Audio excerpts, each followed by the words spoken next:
Boa noite, senhoras e senhores. Bem-vindos a Christie's e ao leilão de arte impressionista moderna desta noite.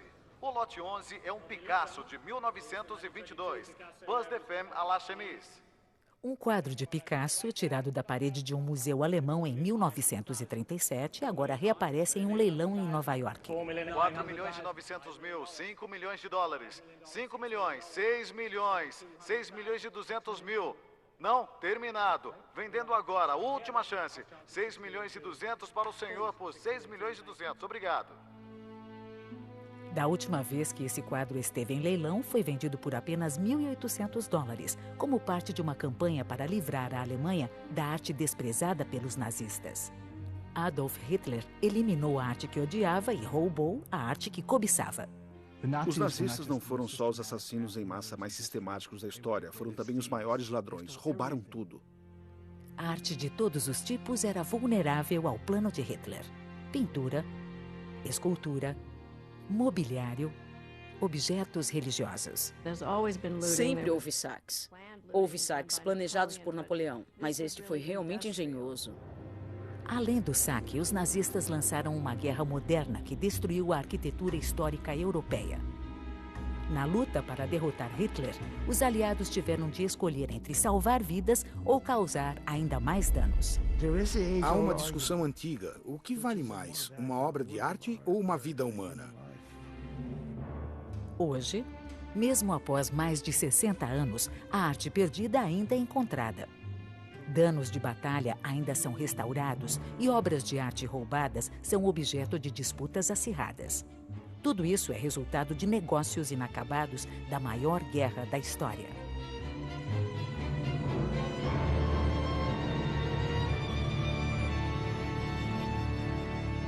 Europa saqueada. A influência nazista, parte 1. Este quadro em Viena é como a Mona Lisa. Este é o ícone deles. Esta é uma das mais importantes imagens da arte austríaca do século XX. O quadro foi roubado pelos nazistas durante a guerra. The painting was stolen by the Nazis during the war.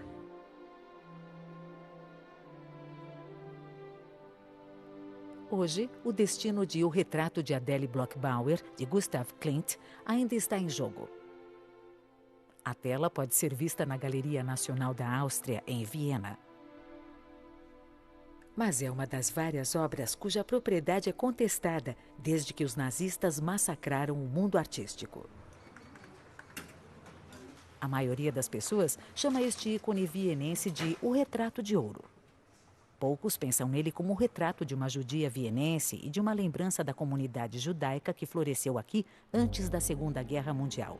Quando os nazistas ocuparam a Áustria, roubaram o retrato de Klimt deste prédio que era a casa de Ferdinand Bloch-Bauer, conhecido colecionador de arte judeu. Os nazistas tomaram a casa de Bloch-Bauer e vários representantes de museus se reuniram para escolher quadros, porcelanas e esculturas que queriam para suas coleções. Este é o documento que enviou o retrato de Adele Bloch-Bauer à Galeria Austríaca. No final do documento lê-se: "Eu assino com Heil Hitler". Há anos, a sobrinha de Adele Bloch-Bauer trava uma batalha legal contra o governo austríaco pela propriedade do retrato de sua tia e 5 outros quadros de Klimt que sua família possuía. Cresci vendo os quadros. Quando as pessoas perguntam se eu me lembro deles, digo sim. Todo domingo íamos lá para o almoço e os quadros de Klimt estavam na sala de Adele. Meu tio contratou Klimt para pintar o retrato de minha tia Adele. Adele e Ferdinand Bloch-Bauer eram grandes mecenas da arte vibrante de Viena antes da guerra. Artistas de todo o mundo iam à cidade para participar da Revolução Modernista. Enquanto Klimt trabalhava no retrato de Adele, 3 jovens artistas se inscreviam nas maiores academias de arte da Áustria: Egon Schiele e Oskar Kokoschka, tornaram-se pintores modernos importantes. O terceiro era um desconhecido de 18 anos chamado Adolf Hitler. Sheila e Kokoschka foram aceitos e Hitler não. Kokoschka sempre brincou dizendo: imagine se Hitler tivesse sido aceito e eu tivesse sido rejeitado. Eu teria governado o mundo de modo bem diferente. Ele não poderia ter causado o mesmo mal sendo um pintor ruim.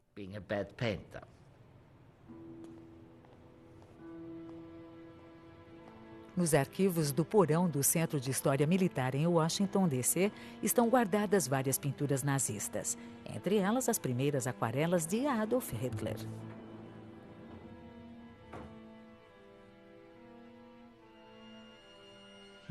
Era um pintor medíocre, não era péssimo, mas claramente sem talento.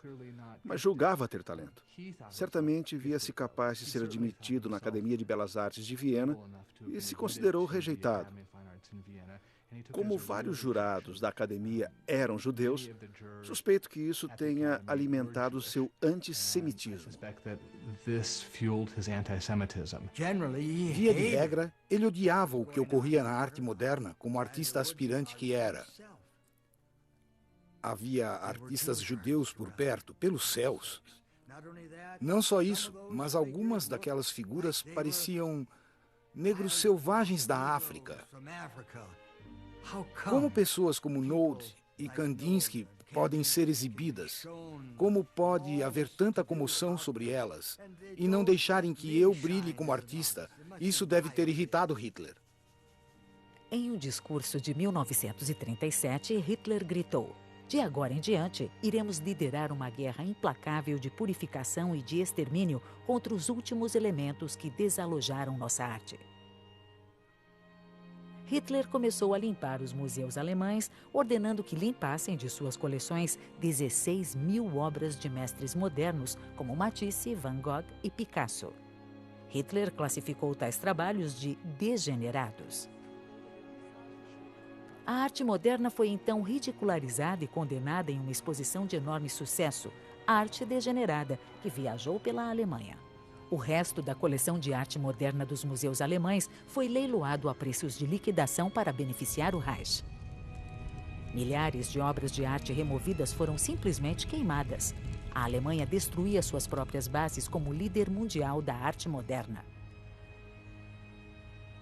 Hitler escolheu o primeiro edifício para a Alemanha nazista, a Casa da Arte Alemã, em Munique. Lá, ele expunha pinturas e esculturas contemporâneas que glorificavam o Terceiro Reich. Seria um museu para a nova arte fascista, supervisionado pelo próprio Hitler.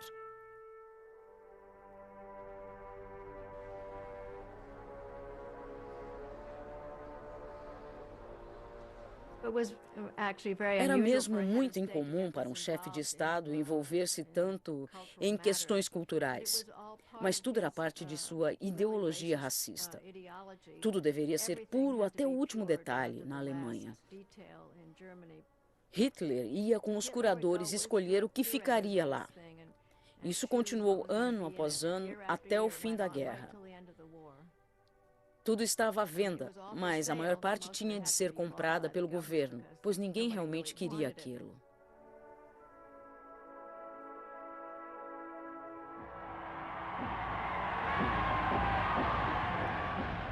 Com a anexação da Áustria em 1938, saques organizados de propriedades judaicas começaram em grande escala. Até líderes de partidos alemães se surpreenderam pelo fervor antissemita de nazistas austríacos. Os austríacos agora falam em serem vítimas. Eles nunca foram vítimas. É claro, havia alguns contra isso, mas não no geral.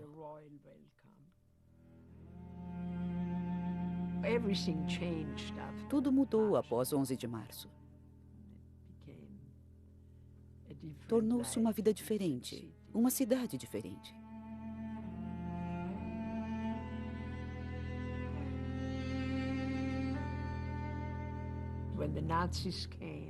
Quando os nazistas vieram, eles nos atiraram para fora do apartamento. E o homem da Gestapo tomou o apartamento para si mesmo.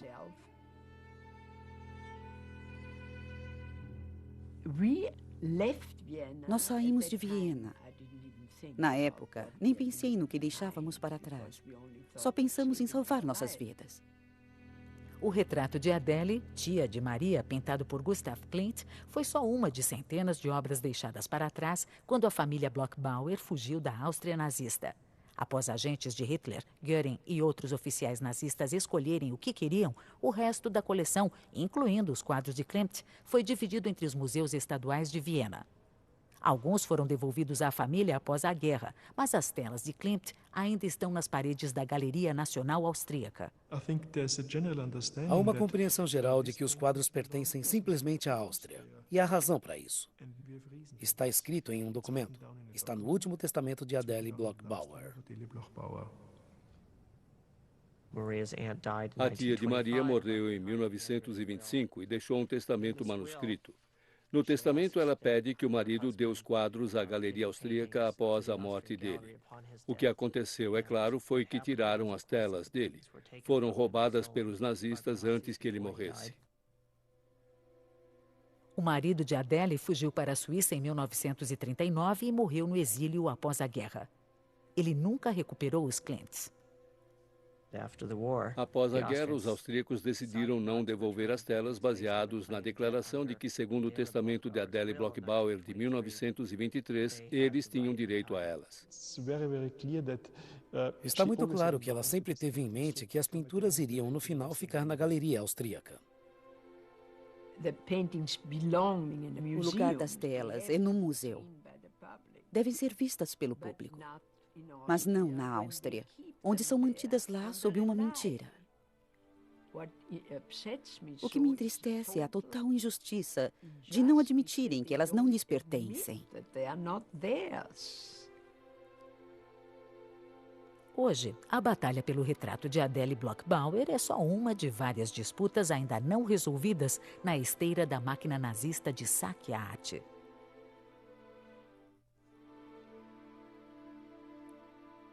Linz, Áustria.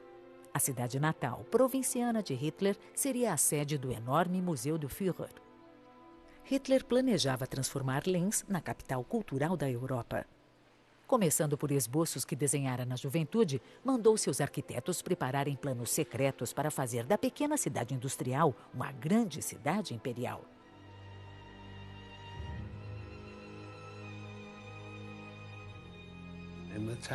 Na cidade de Linz, ele visualizara uma avenida com prédios diferentes, de lado a lado, dando o nome de Acrópole de Hitler. O projeto de Linz estava aliado ao legado de Hitler. Haveria uma casa de ópera, um teatro sinfônico, uma grande biblioteca. Também haveria um mausoléu com seu túmulo. No centro do complexo de Linz ficaria o maior museu, não só da Europa, mas de todo o mundo. Dúzias de galerias com milhares de obras de arte.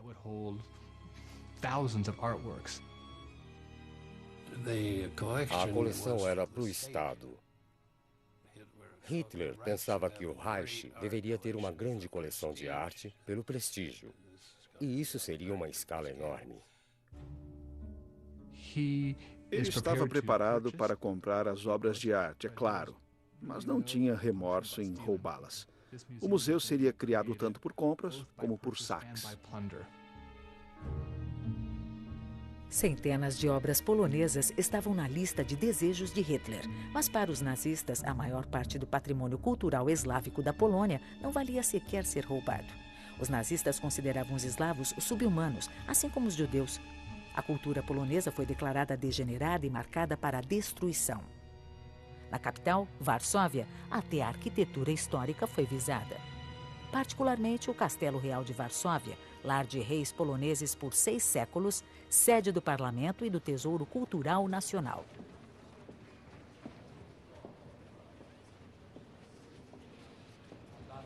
Há espelhos enormes aqui.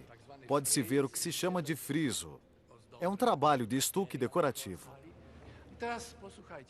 Em 1939, Hitler ordenou que seus exércitos matassem sem dó ou piedade todos os homens, mulheres e crianças de descendência ou idioma polonês na invasão e extermínio da Polônia. Fiquem certos de que tudo isto é uma reconstrução. As primeiras bombas caíram aqui, destruindo esta sala.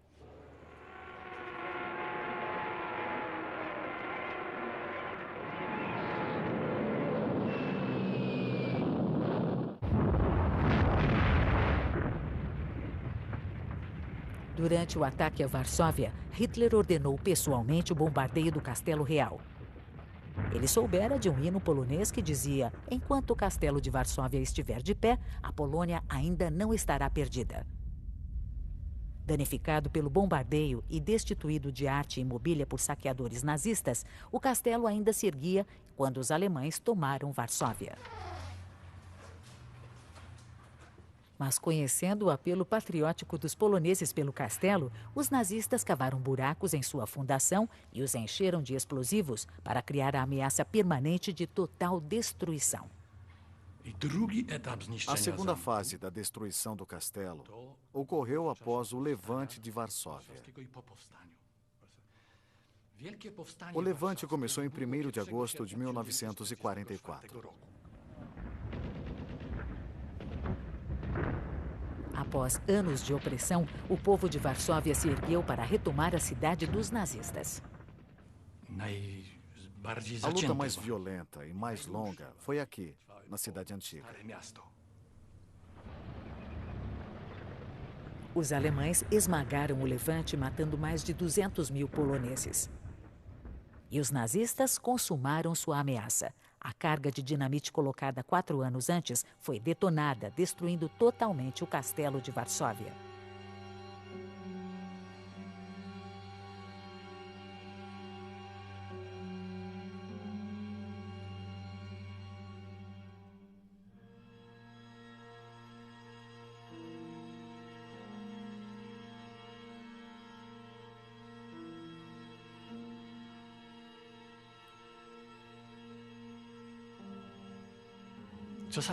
Às vezes as pessoas perguntam por que o castelo foi reconstruído. Pela mesma razão que foi destruído. Os poloneses não conseguiam viver sem ele.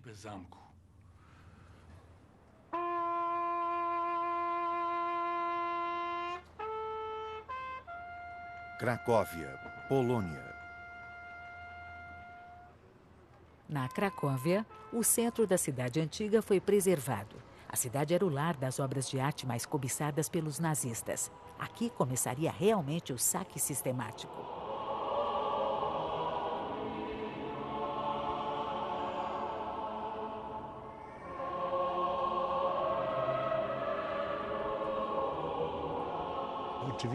Este altar é de grande significado, principalmente para a Cracóvia. O altar impressiona pelo domínio do acabamento.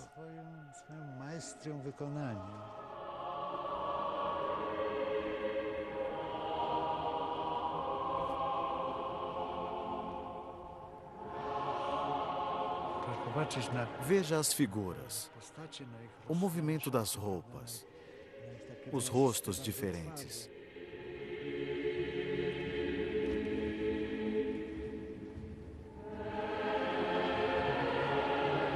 Altar de Weizstoss, Igreja de Santa Maria.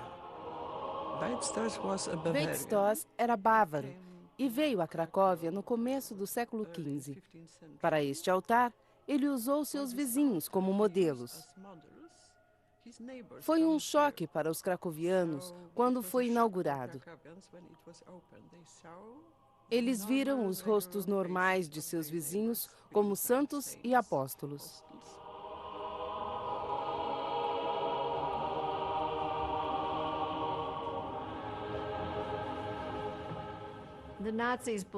Os nazistas acreditavam que todas as obras de arte alemãs deveriam voltar à terra-mãe. Entre elas havia o altar de Weizstoss. Não importava ter sido encomendado para a igreja pelo rei da Polônia. O importante é que fora feito por um artista alemão e, portanto, não poderia estar nas mãos de uma raça estrangeira, que eram os eslavos. Os poloneses desmontaram o altar de 13 metros e suas imagens em tamanho natural. Desmontado, foi escondido no interior, mas semanas após a invasão, os nazistas encontraram as peças e as enviaram a Berlim. Foi uma grande perda para os cracovianos. Estavam tão acostumados à presença do altar aqui que não conseguiam rezar sem ele. Enquanto isso, os ladrões de arte nazistas estavam ocupados, saqueando centenas de outras obras-primas polonesas. Foram compiladas em um catálogo elaborado somente para os olhos de Adolf Hitler. No topo da lista estavam Senhora com Arminho, de Leonardo da Vinci, Paisagem com o Bom Samaritano, de Rembrandt, e Retrato de um Jovem, de Rafael. As 3 telas inestimáveis estavam em um pequeno museu particular na Cracóvia, em posse de uma família nobre, os Czartoryskis. Logo antes da guerra, eles enfrentaram uma decisão difícil, como seria para qualquer um com uma coleção desse calibre. Poderiam escondê-las ali ou evacuá-las. Ambas as escolhas eram muito ruins.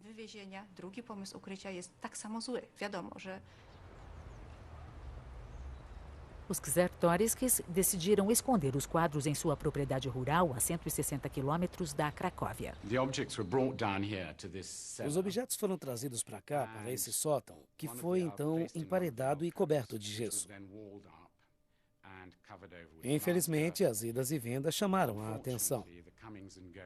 Quando os alemães chegaram, quebraram a parede. É claro, sendo soldados, levaram os objetos de ouro. Deixaram os quadros largados no chão. O Leonardo até tinha uma marca de bota.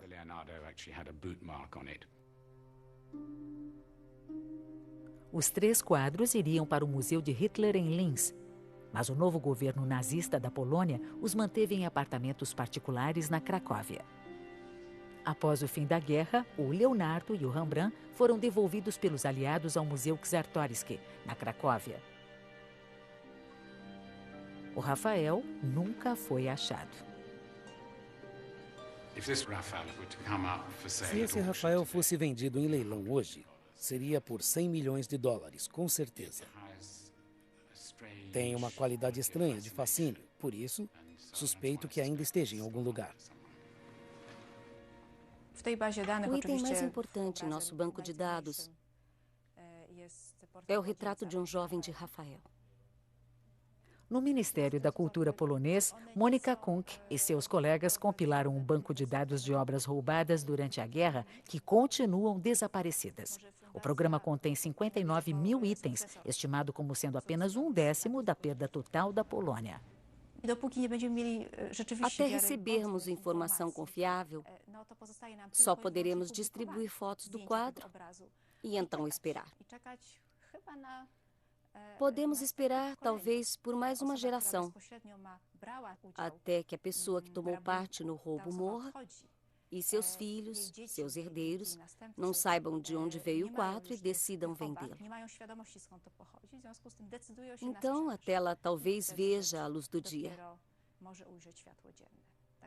Tudo o que podemos fazer é esperar.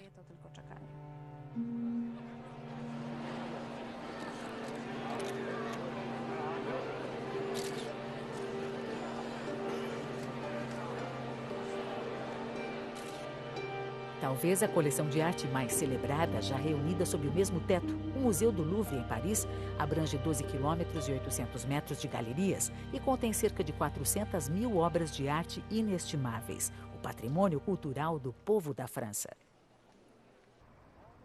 Quando a Alemanha conquistou a Polônia, os franceses temeram que Paris fosse o próximo alvo dos bombardeios da Luftwaffe.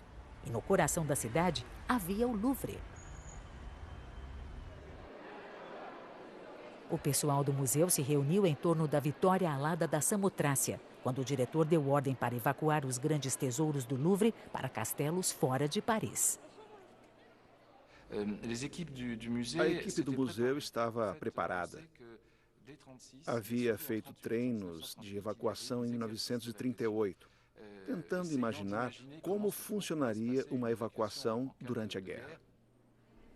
Horas após o plano de evacuação ser anunciado, o Louvre se tornou um enorme pátio de embalagem. Vários funcionários foram chamados ao front. Voluntários foram recrutados em toda a cidade para ajudar a embalar as peças, desde secretárias a balconistas e motoristas de caminhão. O grande desafio era mover a Vitória alada da Samotrácia, de 2000 anos, que agora deveria descer a longa escadaria a caminho da segurança. Eu posso imaginar como se sentiam ao mover essa obra. Tristeza, certamente, mas também o cuidado necessário para salvar uma das obras-primas do Louvre. A Vitória alada, que parece tão sólida, na verdade é feita de centenas de peças. Descê-la pela escada sobre a qual reinava foi um trabalho terrível. Ela poderia se estilhaçar em milhares de pedaços.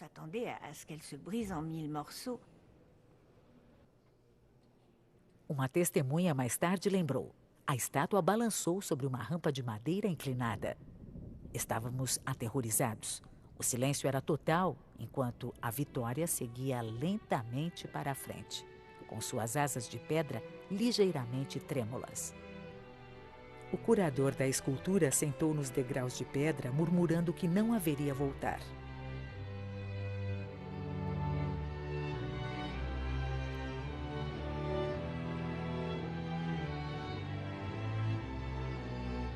"37 comboios de 8 caminhões cada partiram do Louvre, deixando o vasto museu praticamente vazio.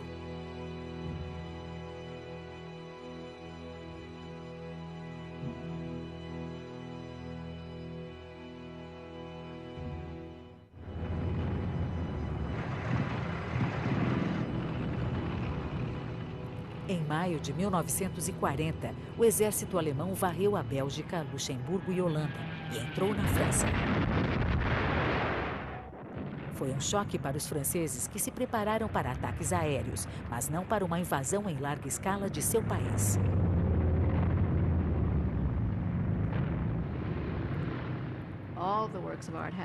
Todas as obras foram transportadas em condições caóticas, junto a milhões de refugiados que estavam na estrada. Havia um caminhão cheio de obras do Louvre e, ao lado dele, outro do Tesouro Francês, cheio de barras de ouro. Os ministros do governo correndo ao lado em limusines. Era o caos total. O milagre foi que as coleções francesas sobreviveram quase intactas. A Mona Lisa tinha veículo próprio. Foi posta em uma ambulância especialmente lacrada para manter o nível de umidade constante. Um curador foi com ela na ambulância e estava tão bem lacrada que, quando abriram a porta da ambulância, o curador estava inconsciente, mas a Mona Lisa estava intacta. A Mona Lisa e outras obras-primas do Louvre chegaram a castelos e abadias no sul da França. Foram movidas periodicamente durante a guerra para ficarem um passo adiante dos alemães. Os curadores moravam em castelos junto às obras de arte. Um casal trouxe sua filha adolescente. A Mona Lisa foi confiada a meus pais. Deve ter sido a única obra do Louvre a ter sala própria.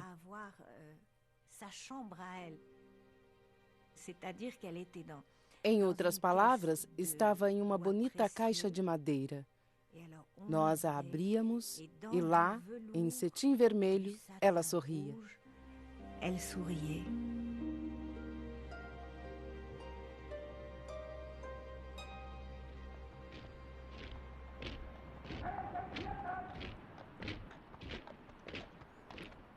Seis semanas após o início da invasão, a França capitulou. A Alemanha agora controlava a maior parte do continente europeu. No dia seguinte à rendição da França, Hitler voou em segredo a Paris antes da alvorada, acompanhado por seu arquiteto Albert Speer. Seria sua primeira e única visita à cidade. O Führer chegou a Paris cedo, pela manhã. Durante a turnê pela cidade, visitou a Madeleine.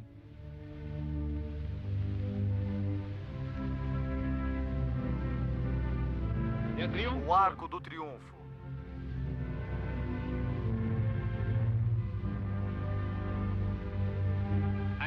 viu a Torre Eiffel. À esquerda do Führer, o professor Speer.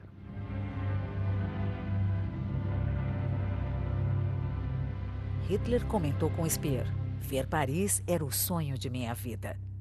Não sei dizer o quanto estou feliz por realizar esse sonho hoje. Hitler disse a Speer que sempre considerou destruir Paris. Com isso, ordenou a seu arquiteto que retomasse o trabalho nos planos grandiosos para reconstruir Berlim. Quando estavam completos, disse: Paris será só uma sombra. Por que devemos destruí-la?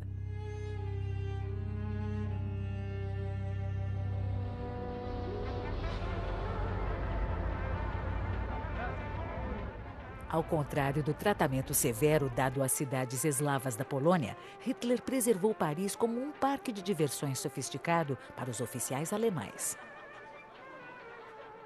Enquanto o alto comando nazista aproveitava os prazeres da cidade, eles não se esqueciam da coleção de arte francesa ainda escondida em castelos na região rural da França. As autoridades nazistas sabiam que as obras desejadas de sua lista estavam em castelos, mas evitaram tomar as obras de coleções do Estado. Os alemães não queriam antagonizar com os franceses ou incitar uma rebelião aberta. Eles não tinham recursos para controlar cada canto da França na época. Então a tomada da França foi mais gradual. Primeiro roubaram dos judeus. Mais tarde adquiriram as obras que queriam de coleções do Estado francês. Haviam várias coleções judaicas notáveis na França. Paris era a capital do mercado de arte. Tinha grandes dinastias de comércio artístico, que tinham vastas coleções. Um mês após a ocupação nazista, a Gestapo varreu as galerias dos 15 principais marchands judeus. A família Seligman estava entre os maiores marchands de Paris. Esta é uma foto do meu pai antes da guerra, quando começou o seu negócio. Nossa.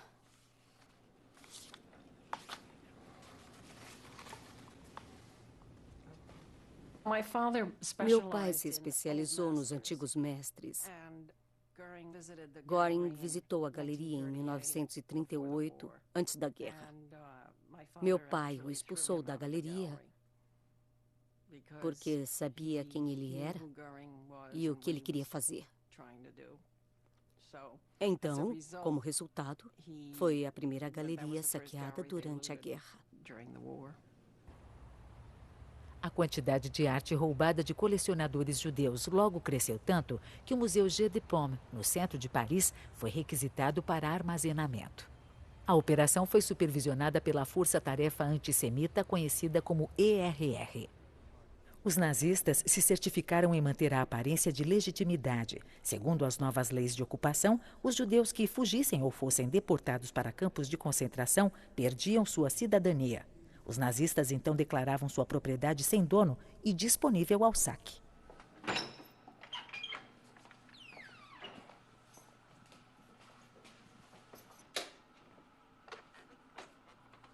Nos arquivos do Museu Nacional da França, há um volume de notas manuscritas que traça a jornada de 16 mil quadros roubados de parisienses judeus durante a guerra. Compilada em grande segredo, relaciona cada obra que entrou no Jeu de Paume e o nome da família de quem foi roubada. É trabalho de Rose Valland, uma curadora dedicada, hoje considerada a heroína da França e certamente sua espiã mais improvável. No começo da guerra, Rose Valland tinha 40 anos. Ela tinha um trabalho relativamente modesto no Museu Jeu de Paume.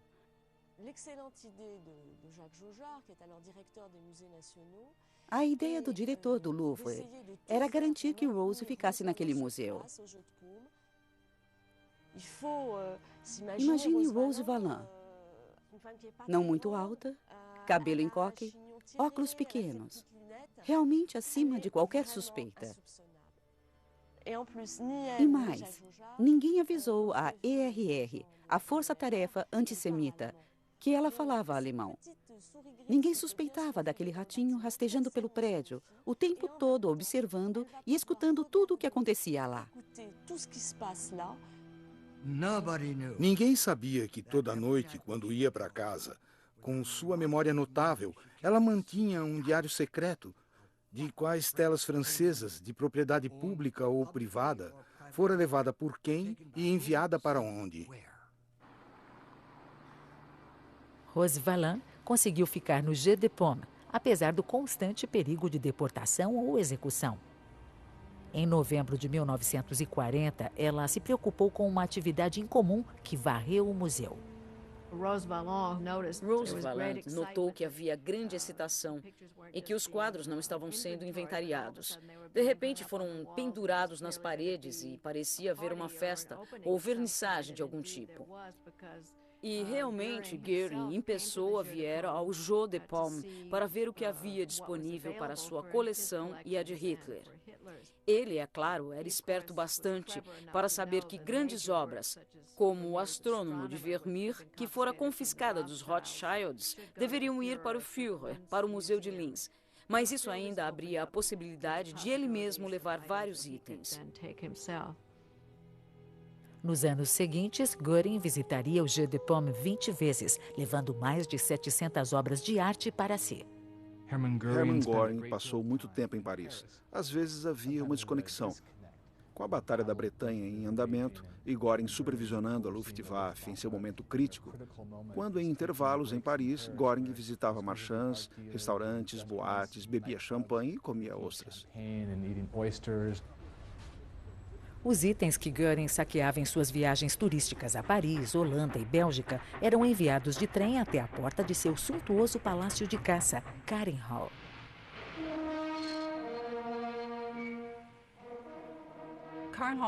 Karenhall era a propriedade rural de Göring, construída fora de Berlim, e também o principal repositório de sua coleção de arte.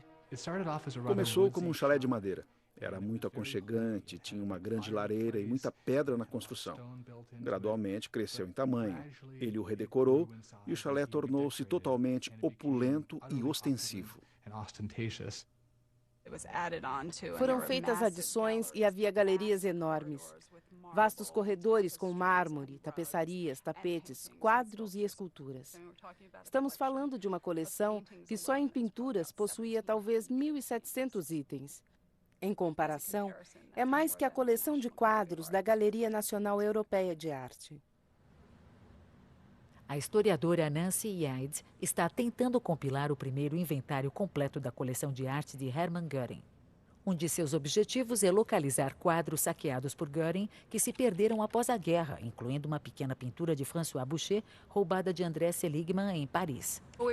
Procurávamos esse Boucher e ficamos surpresos em achar uma imagem no site do Museu de Belas Artes de Utah que combinava com o Boucher perdido de Seligman. O Museu de Utah não tinha ideia de que era um quadro confiscado e não restituído. Fiquei sabendo que o quadro de Boucher foi encontrado quando uma senhora veio me ver. Ela disse que acharam um quadro nosso, que estava em um museu e que eles iriam cooperar. Um quadro roubado por nazistas e recuperado em Utah voltará para casa. A seguir, vocês conhecerão a história. O diretor executivo do museu diz que este é um dia importante. O registro de arte perdida deu evidência de que não tínhamos o direito à sua propriedade. Devido a isso, iniciamos a decisão de devolver o quadro aos herdeiros de direito de André Seligman. Bom dia. Sou filha de André Seligman.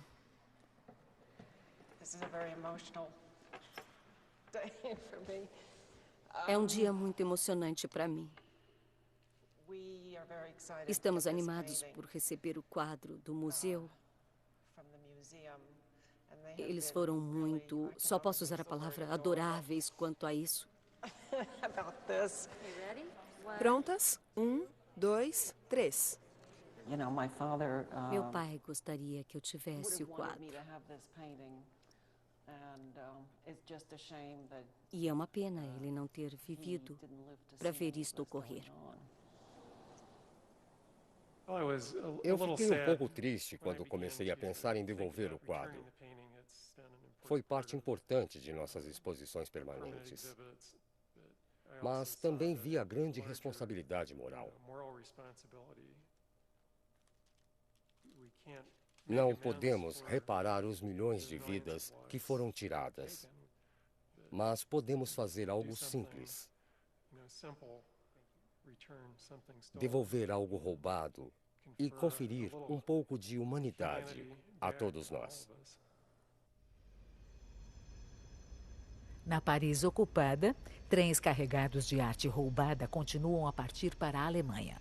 Mais de 22 mil itens seriam enviados ao Reich. Mas o roubo de arte era só o começo. Agora, a ERR começava um projeto novo e mais radical.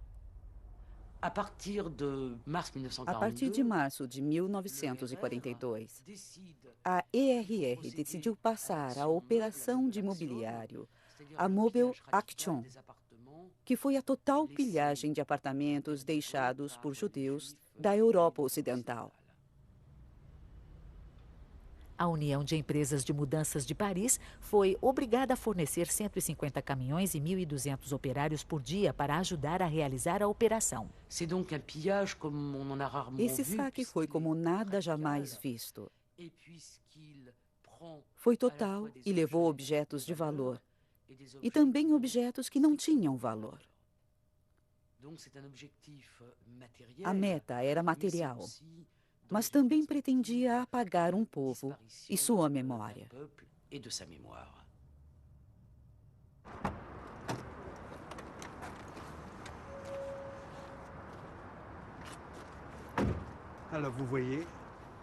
Veja, tudo mudou aqui. Estes são os moinhos de Paris. E lá estão os armazéns onde trabalhávamos. Jacques Altman, jovem parisiense judeu, estava prestes a ser deportado para um campo de concentração na Polônia quando foi transferido para um novo campo de trabalho escravo montado em uma estação de trem no centro de Paris. No campo, prisioneiros judeus eram forçados a separar, limpar, restaurar e embalar pertences judeus que eram enviados a famílias na Alemanha. Por isso, os nazistas escolheram este local. As linhas de trem vão para o leste. Trouxeram caminhões pesados para o pátio e lá, prisioneiros como nós descarregavam os caminhões. Quadros eram separados. Havia especialistas em arte entre nós que os separavam. Às vezes eu via oficiais alemães virem escolher o que quisessem. Eram conhecedores. Escolhiam quadros de valor que eram então expostos. Foi um tempo muito difícil. Perdi toda a minha família. Meus pais, todos os meus irmãos. Éramos uma família de 5 meninos. Um dia, reconheci as coisas de minha família.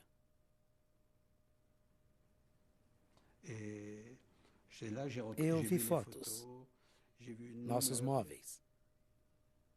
Fiquei em choque. Havia malas também. Peguei uma e a enchi de fotos. Peguei uma de minha mãe quando jovem, de meu pai quando jovem. Até peguei uma de seu casamento em Praga. Mas não as tenho mais. Quando fui deportado para Birkenau, tivemos de deixar tudo para trás. Tudo foi destruído. Perdi todas as minhas lembranças de família.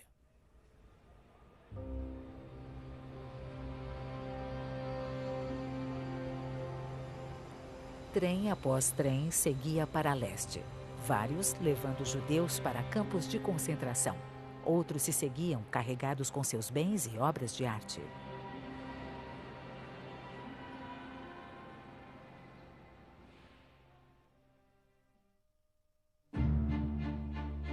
Los Angeles, 2006.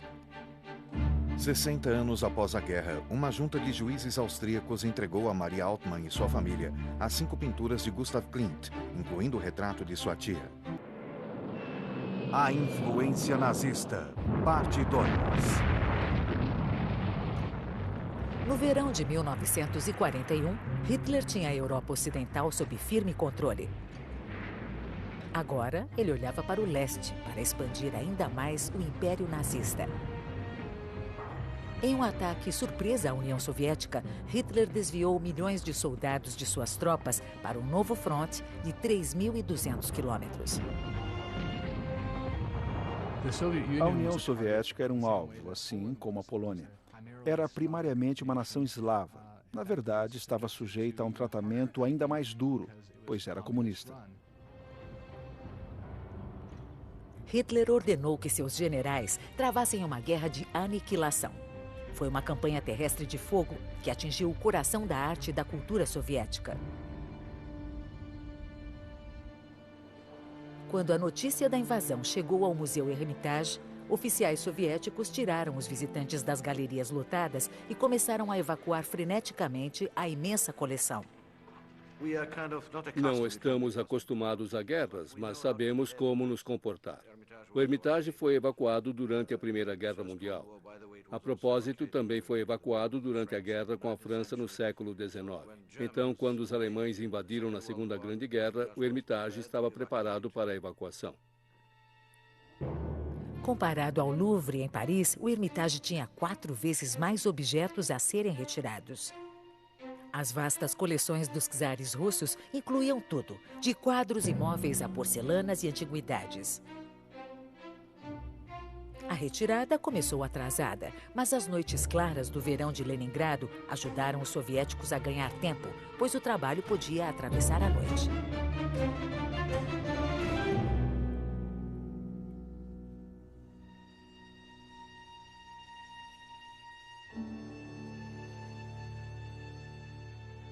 Um mês após a invasão, os trens soviéticos haviam carregado mais de 1 milhão dos tesouros mais valiosos.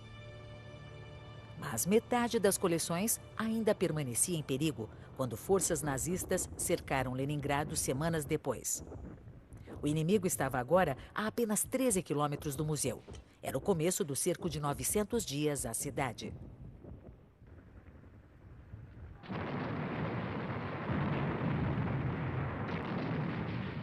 Nos primeiros 2 meses do cerco, os nazistas detonaram mais de 12 mil granadas e soltaram mais de 60 mil bombas sobre Leningrado. Em outubro, Hitler ordenou que seus generais varressem a cidade da face da terra.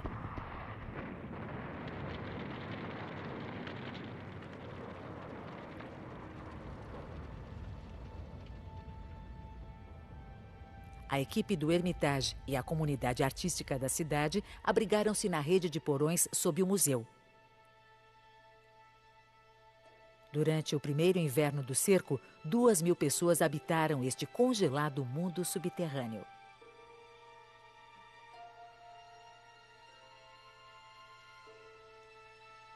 Por toda a cidade, as reservas de combustível estavam acabando, e isso bem quando os dias se tornavam mais curtos e frios. A fome se instalou. Durante novembro e dezembro de 1941, 70 mil pessoas morreram. Durante o inverno glacial, nevascas entravam por milhares de janelas quebradas por bombas. Por 3 meses, os famintos funcionários do museu usaram pés de cabra para limpar 80 toneladas de gelo e vidro quebrado que se congelara nas paredes, tetos e pisos das galerias decoradas. Quando a neve derreteu na primavera, um esquadrão funerário veio ao Hermitage. De um necrotério improvisado no porão, removeram 46 cadáveres que ficaram congelados no inverno. Os mortos foram levados a um terreno na periferia da cidade que se tornaria, nos 2 anos seguintes, uma vala comum para 500 mil de russos, vítimas do cerco. Da França à União Soviética, toda a Europa estava sob ataque. Notícias alarmantes sobre roubo e destruição por parte dos nazistas chegavam a profissionais de arte de um novo museu, longe do Hermitage. Galeria Nacional de Arte, concluída pelo presidente Roosevelt. is to assert the purpose of the people of America, that the freedom of the human spirit, which has produced the world's great art, shall not be utterly destroyed. Da Galeria Nacional de Arte em Washington, um grupo de oficiais de museus e acadêmicos conhecidos como a Comissão Roberts alertou o presidente Roosevelt sobre o grave problema enfrentado pelos exércitos aliados, que era como salvar a Europa sem destruir ainda mais seus edifícios históricos e tesouros culturais. A maior preocupação eram prédios e monumentos, pois era a Primeira Guerra em que o bombardeio era o maior problema.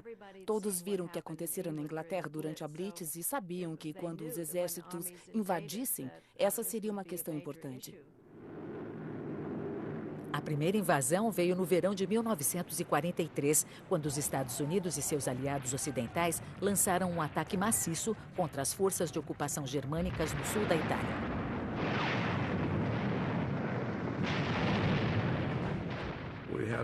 Tivemos muita dificuldade. Os alemães ofereceram grande resistência. No processo, nós quase destruímos a Itália. Várias vilas e cidades foram dizimadas. Na Itália e mais tarde em toda a Europa Ocidental, soldados endurecidos pela batalha só aumentaram o problema da destruição. Oficiais locais se queixavam de soldados aliados roubando livros, coleções de moedas e até macacos empalhados de um museu de história natural. O general Eisenhower se preocupava que essa conduta trouxesse má publicidade e, pior, viu que seu exército ameaçava prejudicar a herança artística da Itália. 6 meses após a invasão, ele ordenou a todos os comandantes que respeitassem os monumentos conforme a guerra permitisse. Apenas 2 semanas depois, a ordem de Eisenhower foi posta sob severo teste. A 80 quilômetros ao sul de Roma, o avanço aliado foi bloqueado por uma montanha fortemente defendida. No topo da montanha estratégica ficava o mosteiro histórico de Monte Cassino.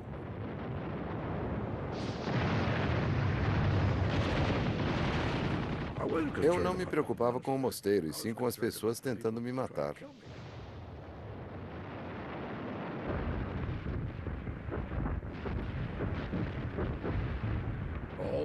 Por todo o caminho, até o cume do monte, havia alemães entrincheirados em vários níveis, atirando em nós.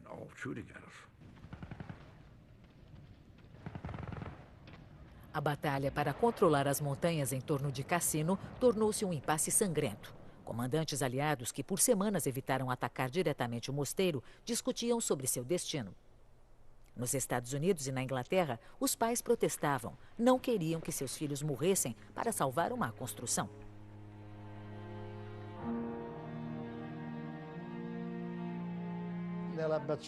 Havia 1.500 ou 1.600 pessoas no mosteiro.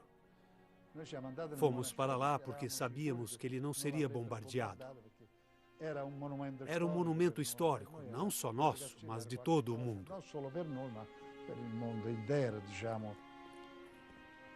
Desde 529, o mosteiro era o lar da Ordem dos Monges Beneditinos. Durante seus 1.400 anos, fora destruído por terremotos e invasores. A cada vez, o enorme complexo fora reconstruído. Mas então, os comandantes aliados, esperando expulsar os alemães da montanha de uma vez por todas, decidiram bombardeá-lo.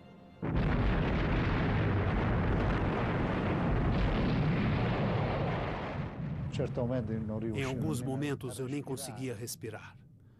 Os gritos de dor e de desespero. Crianças chorando, mamãe, mamãe, mamãe.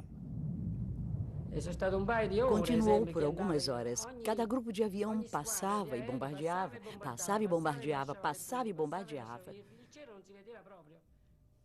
Não se via mais o céu, estava coberto de aviões. Foi o maior número de bombardeiros que os aliados enviaram a um único prédio.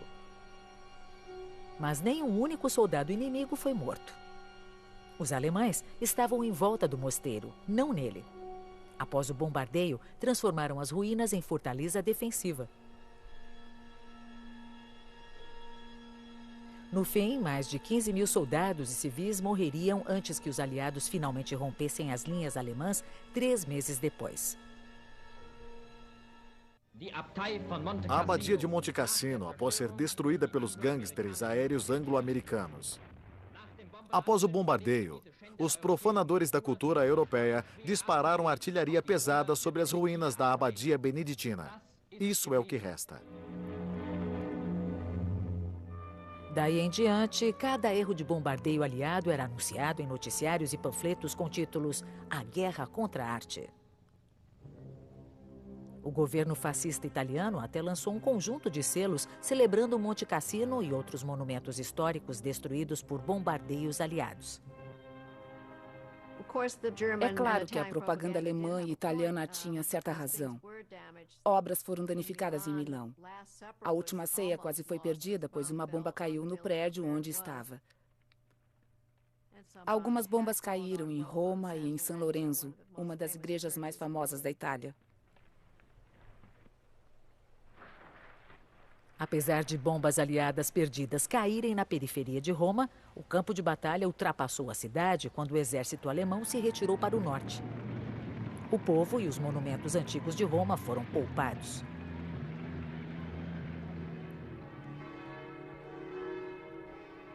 Mas, após Roma, talvez nenhuma outra cidade causasse mais preocupação que Florença, cujos museus abrigavam as maiores obras de arte da Renascença italiana.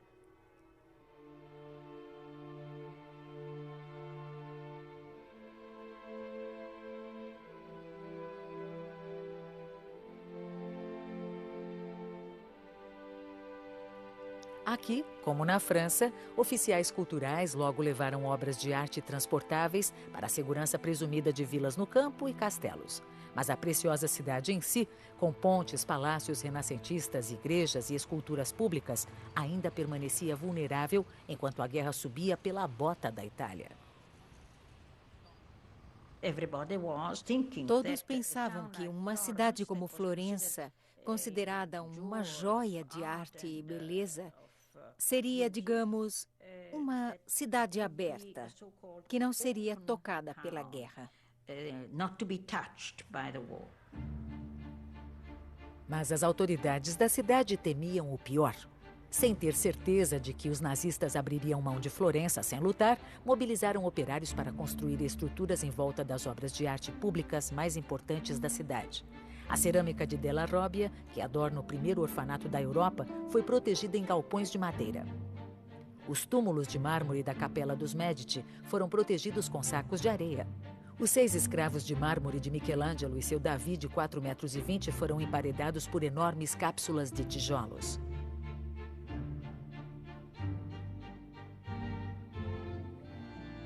Quando os aliados começaram a bombardear a Itália, Florença foi um problema difícil, pois tinha vários monumentos extraordinários, além de ser um importante centro ferroviário.